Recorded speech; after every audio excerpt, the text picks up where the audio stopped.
Hey, what's up? My name's Grant Kanoki. I'm a singer, songwriter, producer, and artist, and you're listening to Power 98.5. We don't play the social game. We are social. Power 98.5. You're listening to Power 98.5, powered by United Angels Dream, your number one resource for public relations, entertainment, and multimedia. Contact them today at unitedangelsdream.com. Hi, this is Dan Aykroyd. He's progressive. He's beautiful. He's thoughtful. He's intelligent. He's powerful. He's positive. He is Stephen Cuoco on Power 98.5 Satellite Radio. Empowering listeners from the US to the UK. Live on air with Stephen Cuoco.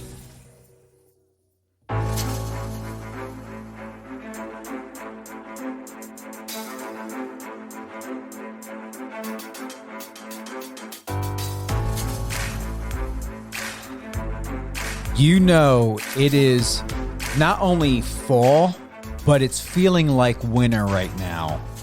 38 degrees outside. Yeah, 38. Isn't that winter weather? Now, I just got back for a business trip from Palm Springs, California. Got the opportunity to work with Rubiana, talented, young, upcoming music artist doing great things, working with Casey Porter, who is one of the top producers in the industry, who's worked with Mariah Carey, Ricky Martin, Michael Jackson, Celine Dion. And I'm going to tell you, I remember when I lived out in Palm Springs, that summer weather all year long. Boy, do I want to go back, and I hope something brings me back. And I'm going to tell you this, I'm ready to move back to Palm Springs. So, you know what? We are here, Power 98.5 Satellite Radio, based out of Manchester, UK. We are also out of New York, currently in Colorado, working on some projects right now, getting things done. So doing a lot of travel. My clients, Bias, Breaking in a Sequence, is going to be performing in Denver on the 28th, Thursday. And check that out. You can go to their Instagram page, Bias, B-I-A-S, Breaking in a Sequence, David Severia. If all of you know him or know of him or remember him, he is the original drummer of the metal band Korn. So once again, they're going to be in Denver on the 28th. I have with me an incredible talent. Thank you to my dear friend Marcos Papadatos over at Digital Journal. We have Erik Fellows. You know him very well from the hit show Purgatory. He's here with us today, and we're going to find out a lot of great things. Exclusive information you're going to hear first here live on air with Stephen Cuoco on Power 98.5. So welcome, my dear friend. Hello. Erik Fellows. Hello. How are you? Hello. Thank you for having me. I was like, hello, and you could hear me yet. So I hear 38 degrees. 38 degrees. 38. Yeah. I am so sorry, my friend. I know you've got the LA weather right now. Well, I actually haven't stepped outside yet. So it could be a chilly day. I'm looking. Let me just take a little gander for you. Yeah, it's nice, but I will tell you it's a little windy. Okay, we'll go back in. I wouldn't mind a little bit of wind, but it's not 38 degrees with wind. No, it's not. So, you got to get your butt back to Cali, man. Yeah, I definitely plan on it. I'm working on it. There's a lot of projects that are at hand. There's an opportunity that could bring me even into Atlanta. So what I'm really happy about is there's movement here. Great. Well, Atlanta gets a little chilly too, but still, I don't think you're going to be dealing with 38 degrees. Well, maybe sometimes. I hear you get a little bit of snow, but that's once 100 years, so you'll be fine. Well, I'll tell you this. I don't know if you know anything about Colorado. This is my first fall winter here, so the project wow. Yeah, extended a little bit longer, and I don't mind, but I was hoping to have been out of here beforehand, but I'm not going to knock it. But I'm looking forward to everyone who's tuned in live on air with Stephen Cuoco on Power 98.5. We have an incredible, talented young actor, Erik Fellows, recognized and known for the hit show Purgatory. Bring us up to date now. You did a recent interview with Marcos Papadopoulos at Digital Journal, and he did a review, season 2. He stated or said it's edgier and more intense than ever. Would you like to go more into detail about that? Sure. First of all, I would like to give a shout out to Marcos and a happy birthday to Happy Mr. birthday. He's been wonderful. It's the second season dropped September 16th on Popstar TV. It's a newer digital platform. It's been out for a handful of years, but it's just kind of in the last 2 years kind of getting started. They actually just did a revamp on the whole entire platform itself. And we did 2 seasons. The second season's out now. Him quoting edgier, and what was the second? It was edgier and what? Edgier and more intense than ever. Yes. Okay. Well, he's not. I would say he's right about that. The show itself, it's basically about 12 strangers who get this private invite to this New Year's Eve excursion event at this place called Shambhala. And none of us, I mean, except the person that we brought with us as a guest, or the significant other, none of us know each other, but we're all been attached in a way that brings us there for one particular reason. There was a murder that took place, and it was basically very relevant to all of us being there. We're all attached to it in some sort of way. We get to know each other. First couple episodes of the first season, we get to know each other, introduction, and there's a surprise to the event that the host is leading us to. We end up getting lured to this cave. The cave gets shut on us basically, and we get locked in this cave to survive for the rest. Basically we're made the best man win, sort of thing. We start to find little clues along the way, why we're there. We start to realize who is who, and who's involved in this particular murder. They reveal the situation kind of early on, but the play on who ends up, who's tied into what throughout doesn't get really revealed into like the second season and all the way until even the end, because it only goes 2 seasons. My character, Bobby, I would say this is probably the edgiest character I've ever played. He's an ex-con murderer.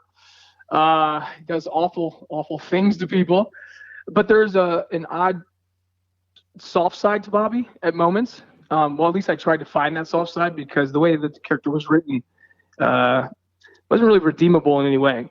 So going into it, I remember the director said to me on the first day, he goes, good luck making him redeemable, man. and I looked at him and go, I'll give him my best shot, man.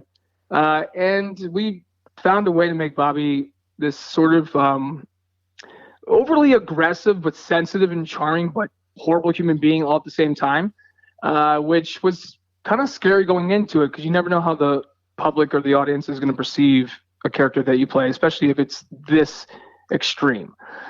So I play opposite to Tatiana Marianovich. Hopefully I said the last name correctly, else she'll kill me.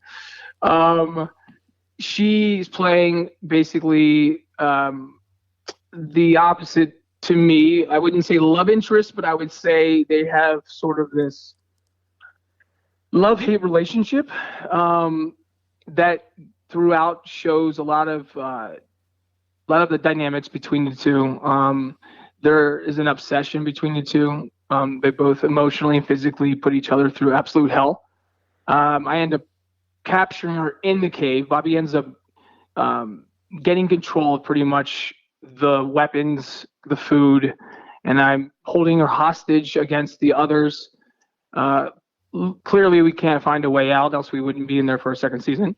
And there's all kinds of just crazy, overly in-your-face things happening in this cave, and it takes place in and out of the cave. Obviously, there's detectives and there's investigating going on to try to find their loved ones that are stuck in this cave. So without giving too much away, the people that have not seen it yet, it's done well. It's gotten critically acclaimed in many different avenues and articles. So we're excited about it for this little show that kind of going into it didn't know. You never know when you're doing a show how it's going to turn out, or how people are going to perceive it. So it's episode 5 just aired last night. That's actually my favorite episode that aired last night. So if you haven't seen it, definitely go check it out. It's a fun ride, and I do apologize for the character. I am not like that in real life. Sometimes people tend to think, oh my God, they're a horrible person or something because they're portraying this character. Even I, as an actor, watching some of my, people that I idolize when they play these awful characters, even I see them as that. If they, if they're performing it to that degree, you believe it for a second. So I am a nice person. I will leave it at that. So yeah, that's it's just fun show, fun edgy little show that happened to gain some traction, and people seem to be enjoying it. What are you most proud of when it comes to season 2 compared to season 1, of what you've learned about yourself and your role? Yeah, the progression of my character. The way that season 1 is left, it's interesting because once Bobby's revealed as this kind of like monster sort of guy, it kind of takes the audience. It's almost like a trickery, because you're like, okay, because the way it starts out, yeah, there's a mystery to him, especially when we're all introducing ourselves, but you don't really see the true side of Bobby until like episode 4 or 5. So going into the season finale of episode 1, which I would say Danny, who plays the character of Chris, plays the spoiled brat sort of father's got money, get you out of any sort of deal sort of character. So it almost flips the switch. So that, episodes 4 through 8, you start to see Bobby reveal himself. Oh, he's a psychopath. He's this. Bobby's revealed that he is the one who killed this particular person in jail.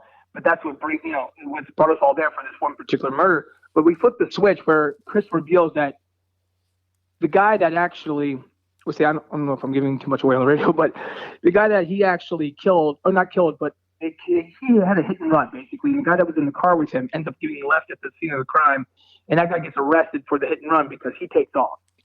So once that guy goes to jail, that was his best friend that he ended up putting in jail. Well, I'm the one who killed that guy, and that's why we're all there. We're all attached in some sort of order to this particular person and why he went to jail in the first place. So Bobby ends up kind of showing a sensitive side in the finale of season 1, where Chris reveals to his wife that he's the one who actually hit the guy and sent that guy to jail. And the whole time he's been lying, saying that, he had nothing to do with it, and kind of getting himself out of that situation where I've revealed that I murdered that guy in jail. So I show a very sensitive side at the end of season 1 to my character, or my opposite, Lisa, who's played by Tatiana. And she sees the sensitive side that I had a horrible growing up, that I had no family, that, and I break down where Chris reveals that he's this sort of guy who's a piece of shit that's been lying the entire time. So you're left thinking that Bobby, there's another side to Bobby besides just being this monster. But going into season 2, the way it was written, there's this extremely edgier, like Marco said, edgier aggression that's taken into the season 2, where you really start to see Bobby's true colors. So in saying that, the arc is very interesting, because you're leaving it with this sensitive, charming side of Bobby and coming back at just this absolute bipolar insanity. I'm proud of being able to each week take this guy against the newer heights, and I get messages saying, God, he's really a sick human being, and just saying all these things, but we love him. I think I'm proud I was able to make a character who is that aggressively written, still likable. It's not easy to do, because you're asking yourself, how can I do that if this was normal life? If you're out there keeping people captive and murdering people and talking to them in a way that you would only talk to your worst enemy, but people still enjoying watching that's interesting. So I guess it's just, I'm proud of what I was able to do with Bobby and kind of get the notoriety for this character. It's something I've always wanted to play, and I got a chance to do it. So I'm grateful for the opportunity. Before we get to a question from Crystal out of Wisconsin, I want to go ahead and play the trailer to Purgatory Season 2. Perfect. Here we go.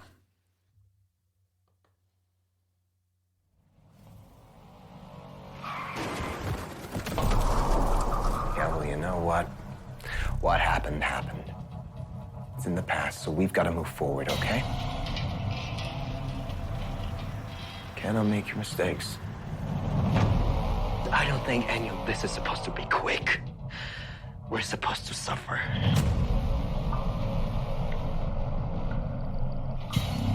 Let's get down to business. We had an agreement. Take that and go.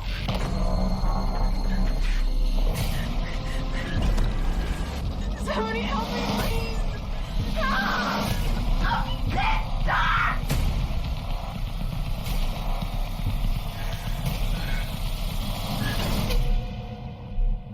He's dead. At this pace, we're all gonna die soon. So what do we do now? What? We do what needs to be done. Stay back, or I will shoot you. I'm gonna bury my wife before I find my son, Ophelia.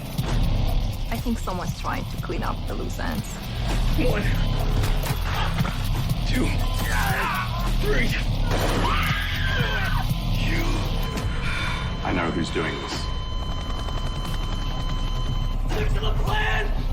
Kill him!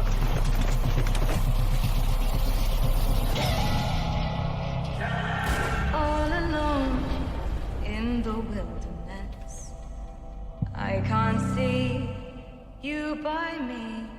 The way the trailer looks, it looks more like a film than a TV show. I find it interesting. What's interesting about it is even how, the cinematography on it was actually spectacular. They did a fantastic job. I have to give a shout out to the guys who shot it, man. They were really, well, we shot in Armenia too, which was very interesting. It's my first time ever shooting anything in Armenia or even just being to Armenia. So I didn't know my expectations. I didn't know what to think, going into it. But it was actually quite beautiful, especially in the first season when we shot in the snow. Leading us into the cave. Well, one, it was freezing. So speaking of cold, it was definitely cold. But it put us in the element. But they did a spectacular job shooting the show. It feels, it's very cinematic. And they were talking about actually turning both seasons into a movie. I'm not sure if they're still going to do it. I've been in touch with the producers, but they would take, obviously the footage from 16 episodes and condensing it down to probably an hour and 40-minute movie. And it would play out well because it does feel like a movie. And it actually could have been played out even better as a movie. I don't know, because there's a lot of in-between stuff that you could have cut down and even gotten, we shot in 16 episodes. I think you could have done the show in 12.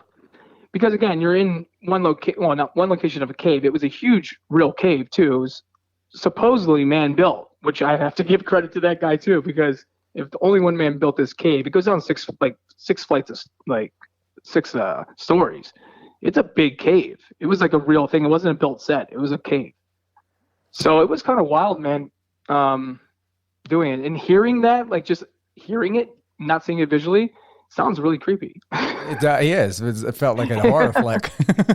Well, it is. Yeah, it's it's a suspense thriller, psychological thriller horror. Yeah. So it's everybody did a great job, man. We're proud of this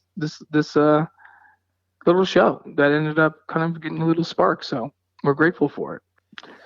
And can't say anything bad about it because it was a good experience and got to play something that I've always wanted to play. I mean, I played, the Nemesis or darker characters, but this particular character, I think I took him.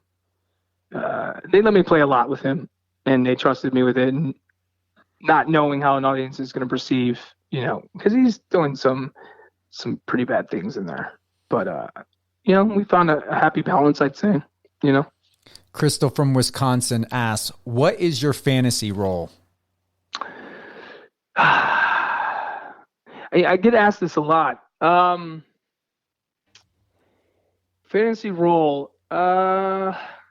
It's interesting because I don't know if I have one particular fantasy role. Again, this was something that I've always wanted to play. So I would say before that this would have been something along the lines of, I like playing the nemesis. I like playing the aggressor. I mean, look, fantasy role, I would love to be playing opposite to someone like Brad Pitt, Leonardo DiCaprio. I'm a big fan, even Ryan Reynolds. I do a lot of comedy too. So maybe something like this sort of role, but in like a dark comedy, playing opposite to some heavy hitter, and amongst the names I've been said. I don't know. That's an interesting question because it's hard to say because I've done a lot of different things, and after a while you start to wonder, what is your fantasy role? I don't know if I really have one. I mean, I got to play a movie coming out called Starfucker, which is a very aggressive title, but that'll be coming out probably early next year. It's about a character, Jimmy Starr, who is kind of like, going through this dark, twisted path in Hollywood. I had a lot to relate to my own life in Hollywood for the last 20 years, but that was something that I think I always wanted to play. I was like, what would it be like to kind of play the life that you've kind of lived? And I got an opportunity to do that with Jimmy Starr, and it's just twist, dark comedy showing the underbelly of Hollywood and the ins and outs, and the kind of left to the truth of my experiences. It wasn't written for me, but it brought my direction, which was kind of like ironic that it was. I think that was something I always was hoping to play. I didn't think I'd ever have an opportunity to kind of almost play my own life. Now Jimmy Starr is definitely, he's this narcissistic sort of sex addicted, aggressive sort of guy, but he's actually a lot less aggressive than I am in general. So it was actually playing a character. I wasn't playing myself because he's much more laid back. And I'm not saying I'm not laid back, but I'm more get to the point where Jimmy kind of is more composed and sits back and listens and kind of takes in the room and kind of like navigates differently than I do. I would say that was probably be a dream role that I never thought I'd have a chance to do, and I got a chance to do it. But fantasy role, man, I don't know. I would love to be a superhero. I'd love to be Superman. You're saying you want to kick Henry Cavill out of the? I think he's gone. Is he gone? Yeah, I think he's done. Now I don't know if the contract was up or he just decided. I think Henry was actually a perfect Superman. Yeah. I think he was well casted. I would love to play Superman. The only problem is I'm only 5'10". So I mean, they could put me in some heavy, big, tall boots. I mean, they listen. They could do anything with camera trickery. It's just Superman is a bigger guy. I would love to play Batman. A lot of people say that they could see me as Batman, which I think I'm within the height limitations of Batman. You throw a little lift in the shoe, but it's a tough answer from my end. I don't know. I got to do the couple of the roles that I've always kind of wanted to play. I guess now I have to figure that out because I like playing lots of different things. So it's hard to kind of answer that question. But I'd love to play opposite to certain actors. Absolutely, the ones I mentioned, Brad Pitt or Leonardo DiCaprio, even Tom Cruise. He's a bit aggressive. You do well. Oh man. What'd you say? I said you'll do well with all of them. Oh, hey, I appreciate that. Again, we're getting a little bit of momentum, man, and to see how far we can take this thing.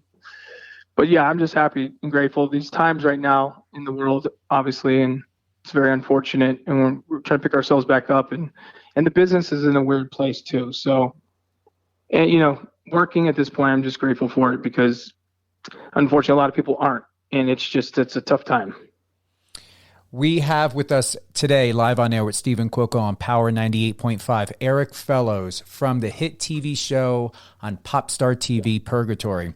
What I would like to ask, what's next for you? What would you like to drop that, exclusively here of any upcoming projects? What's going on behind the scenes outside of Purgatory? Okay. Well, like I just mentioned, I have a movie called Starfucker. And it is, again, a dark comedy about a character, Jimmy Star, who is navigating his way through Hollywood, showing the dark underbelly of Hollywood, but in a very comedic, sort of dark comedic twist way of kind of presenting this guy going through his journey. And he had hit a point where, things weren't where he wants to be, his goals or to be. So he's making this adjustment in his life. And his real name is James Rupertson. And the movie kind of starts out as he is entering this world of Hollywood on Hollywood Boulevard. And tonight, I'm Jimmy Star. So he basically is going to do whatever it takes to make it in this town. Again, we try to unveil what our understanding and our experiences collaboratively in Hollywood are. And a lot of these experiences I'd been through. And I think we found a happy middle ground of not being too overly aggressive with things, but it is offensive. And but again, it's a comedy, and it's also very dramatic. This is the first time I've done a film that had this many genres in one. It was very very comedic, but also very, very dramatic and dark, and it's sad at the same time. So there are there's parts that you might even cry in, and there's parts that you're going to laugh in, and there's parts that are really over the top and ridiculous. So we're looking to release in early to mid-January 22 coming out. So we are working out the details as we speak. It has been a long road with this movie. So we had initially started it when it was coming out. When we first started filming was a while back, but then Me Too happened, and we had to shelve it because it was too much about that. It had a lot of implements of Me Too, not me doing the Me Too, but things like that happening to me, and we just thought that it was the wrong time for this type of film. We went back and reshot a lot of different things to kind of format it make it as relevant as possible for social media, for topics. And it's extremely relevant and very present day. Like when you watch the film, you wouldn't have known that things that we talked about even a few years back when we first started filming it, we would have done it at that particular time. But it's almost like we were kind of predetermining how things would be, and it's odd how it kind of turned out that way. So yeah, Starfucker, the movie, is looking to drop in January 2022, finally. We're really proud of it, and I think people will enjoy it. I think it definitely will get a mixed understanding because of the content, but there's lessons to be learned in this film and what people are willing to do sometimes in life to succeed. And I think that we put too much pressure on ourselves, and we think that we have to show ourselves in a certain light instead of just being ourselves. And it's kind of a lesson to be taught to all people. It's not just about the industry, it's about life.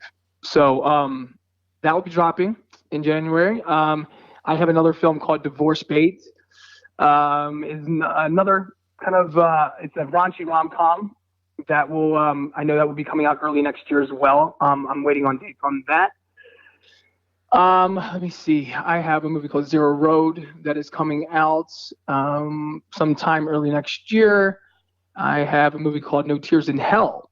Now that one's really aggressive. That one I only have I have a few scenes in, but it's actually the director from Purgatory and the writer of Purgatory. So he actually directed this film, No Tears in Hell, and it's about the Siberian cannibal killer, and it's a true story. It's roughly based on the true story of this Siberian murderer cannibal guy who ends up keeping his girlfriend and another friend captive in his basement, and his mother was in on it, and it was this whole thing, and the guy went to an insane asylum for many years, but I just heard recently the guy got out, so that's scary.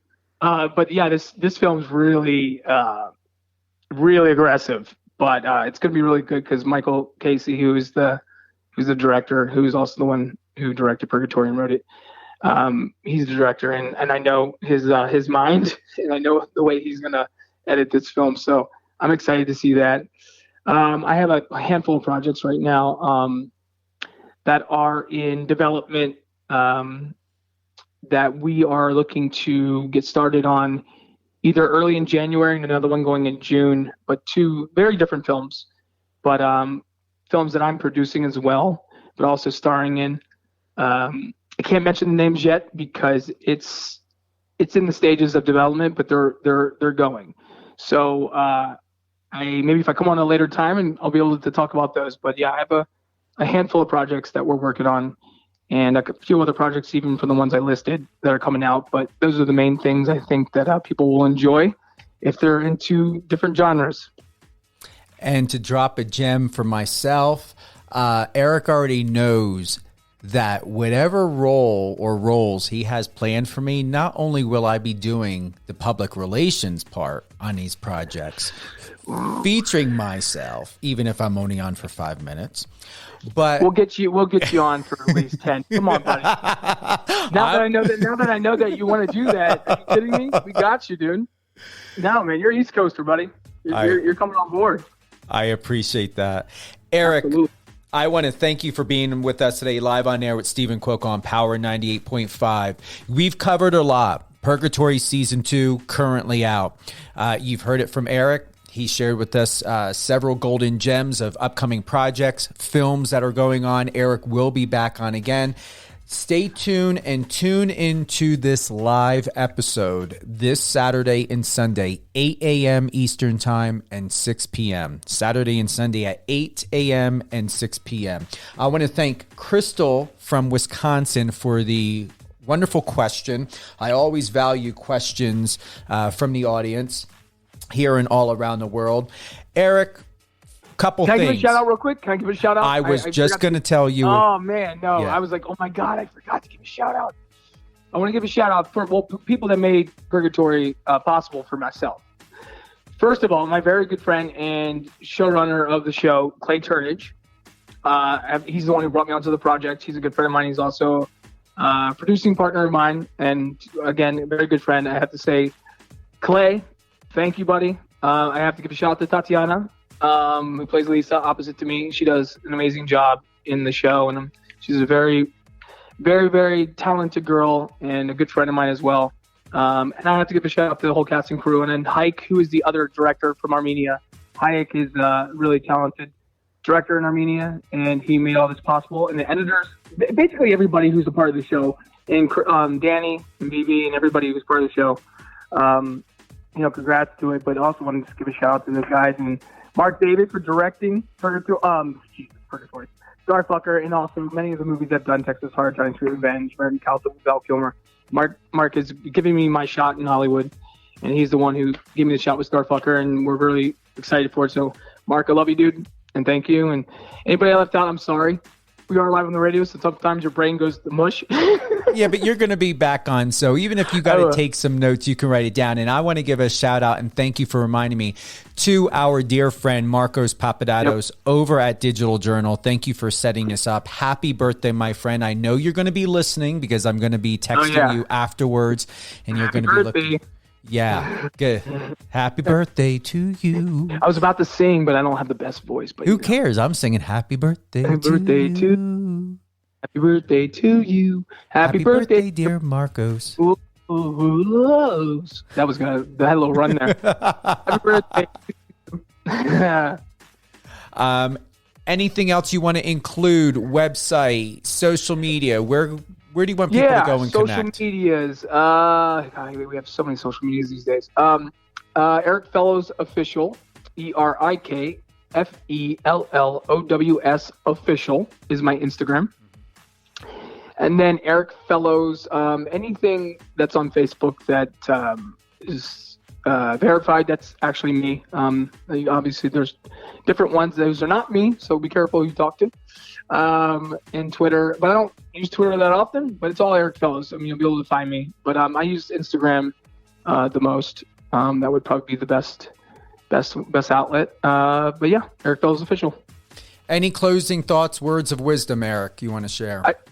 Well, I just want to say, Stephen, thank you for having me on. You're an awesome guy, and it's cool to know that East Coasters you stick together. No, I just look, I get asked a lot about any advice for new actors or this or that, and I really feel like in this business, you're constantly, not that you're constantly this new person, but you always have to reinvent. There's no like rhyme or reason for a lot of this stuff. It's about persistence and perseverance and staying on top of things and just kind of outsmarting the situation. You always gotta be having your wheels turning and figuring out a way to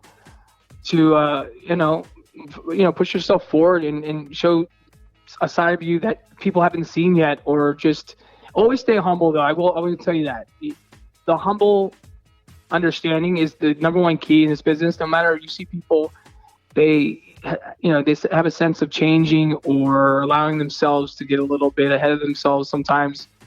At the end of the day, we're just living life, all of us, and I think that we need to take in consideration that life is one thing, but this business is another thing, and sometimes we mix the two and we allow it to affect us. And I still do to this day, and I try the best not to.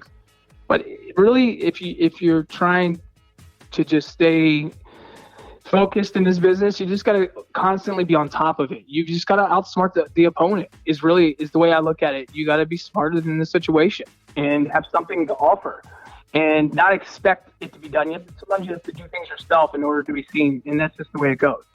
And that's for every person in this business. It doesn't matter how successful you are. It's a job that is something that does not stop, is the way I look at it. And but you also got to take care of yourself too, because it has a way of draining you. But staying focused and really just caring about yourself, I think, is ultimately the number one key. People have a tendency not to care about themselves at times and make this more important, and it's not. I appreciate the words of wisdom. Erik, hold the line. We're going to close out. Before we do, anything else you want to add in? Anything that we didn't cover? Because I know we had a long list. I want to give a shout out to my mom and my dad. All right. I'm glad we didn't see. Adeline and James Fellows, and my Aunt Jeannie, and my cousin Jenny. There you go. Teresa. I love, obviously, I wouldn't be here if it wasn't for them. So either way, yes, I love you, family. East Coast. Hope you guys aren't freezing your butts off. Yeah, I think it's still decent weather there though. So I'm just appreciative of anybody in my life, pretty much. And Tabitha, oh my God, I almost forgot my manager. Wow, Erik, pull it together. Hey, Tabitha. We're not getting off right away. This is why I'm giving you time. All right, your manager. Tabitha, I love you. There you go. And Wendy, my publicist. First of all, she's a rock star. I have to give her that. Oh. Yeah, no, they're all rock stars. Well, I hope to have the opportunity to meet them. You will. Oh, man. Forget things when this happens. Hey, you didn't forget anything. It came back to you. That's why I don't end too quick, because I always know. You're smart, man. You're really good at this. First, I'm like, because you're like, oh, no. Yeah, and my fiance and my stepson. Oh. Holy crap. No, Celia, I love her. And my stepson, Sebastian, I love her. Love them both very much. Everyone, there we go. Get on over, check out Erik Fellows. Go to Erik Fellows Official. Get to his Instagram. It's awesome. Great modeling pics on there. Great reviews. A lot of great content. Erik Fellows, hit actor extraordinaire from the acclaimed television show Purgatory on Popstar TV. Is there a specific time that airs, Erik, or can you just stream anytime? Well, it's interesting. So like last night was every Thursday until the season finale is Thursdays. It comes on 3 times a day. It actually runs also, the network runs also like it's a TV station. So, and you can stream it too, but you have to download the app, not to see the live airing. So the live airing, you can just go to Popstar Online. Online.com, and that's where you can watch the live airing or stream it from the TV. At noon Pacific, obviously 3:00 Eastern, and then again at 6, and then again at 9 Pacific, and then it would be later in the East Coast. But yeah, it has 3 airings on the live date that it airs on Thursday. And then you can go to the Popstar app and rewatch the episode if you missed it. So, so there's 3 live airings. And then once the end of the season, I'm sure they'll just be either finding a way either to run it like they did the first season, where you can just go on and watch it. But for what because they made some changes to the app.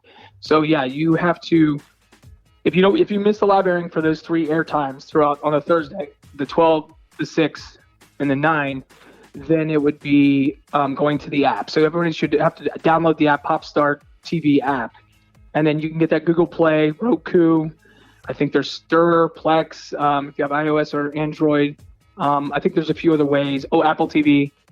You can download the app and watch it that way. Awesome. I love it. What a great day. And thank you for the recap. Yeah, thank you for having me. And how accommodating Popstar TV. It's like a 24/7 DVR to have that type of luxury. You can go in. Also go and look at season 1 of Purgatory as well. Yeah. It definitely will help everybody. I mean, you could come in. It gives you the recap into season 2, kind of filling you in on what happened on season 1 in a 2-minute recap.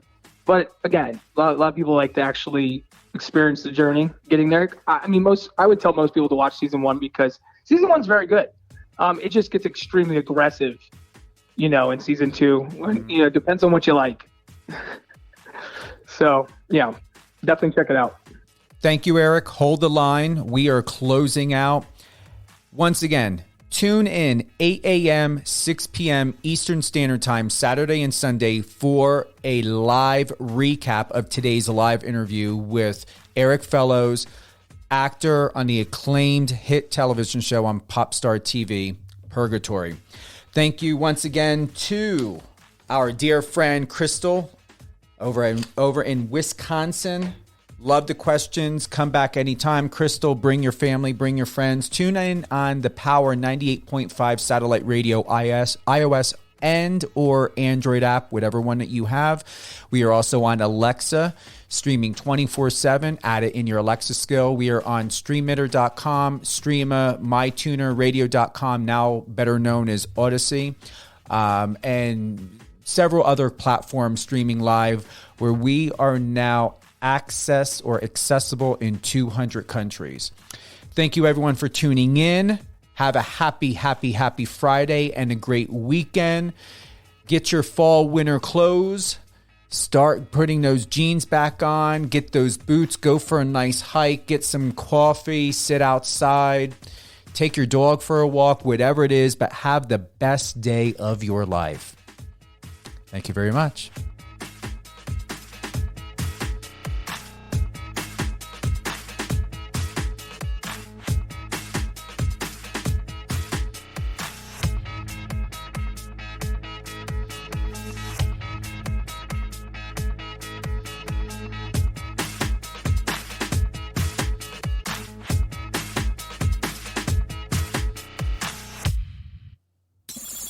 Friend us on your socials and let's connect.